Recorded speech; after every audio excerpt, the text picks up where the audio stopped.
In the quiet shadows of the Garden of Gethsemane, Jesus, the beloved Son of the Father, retreated for an intimate conversation. The moon cast a gentle glow on the olive trees as Jesus, fully aware of the impending storm, knelt in prayer. Abba, my Father, Jesus spoke with a mix of earnestness and love. If there's any other way, let this cup pass from me.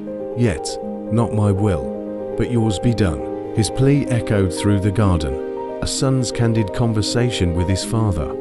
In the stillness, the father's response was a whispered assurance, a melody of profound love that resonated through the ages. Judas, draped in the cloak of betrayal, arrived with a kiss, a cold touch against the warmth of Jesus' cheek. The son, betrayed but undeterred, turned to face the journey that lay ahead. In the halls of earthly power, Jesus faced trials and accusations. The Pharisees, like cunning adversaries, presented their case.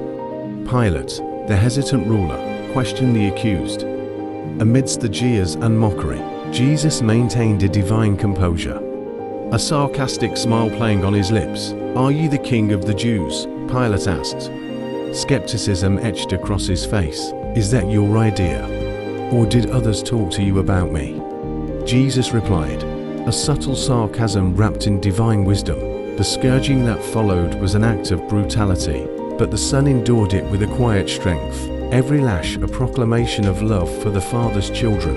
The crown of thorns pressed upon his brow became a symbol of a kingdom not of this world. Dragging the heavy cross through the streets of Jerusalem, Jesus, with both sarcasm and love, looked upon the crowd. "Do you see this? Is it not glorious?" His eyes seemed to say, the weight of the world's sin upon his shoulders, nailed to the cross on Golgotha. The Son hung between heaven and earth, a canvas of love painted in crimson hues. The crowd jeered, but his words resounded, "Father, forgive them, for they know not what they do." With every labored breath, he spoke to John, his beloved disciple. "Behold your mother," a gesture of familial love amidst the agony. As darkness draped the land, Jesus cried out, my God, why have you forsaken me?"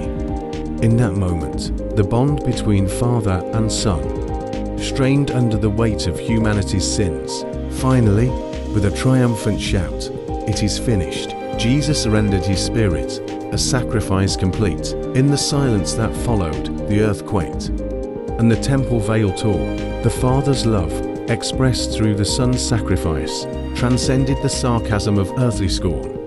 As the sun dipped below the horizon, wrapping the world in shadows, the tomb received its silent guest. The story of sarcasm and love, of a son's sacrifice and a father's redemption, continued beyond the crucifixion, echoing through eternity.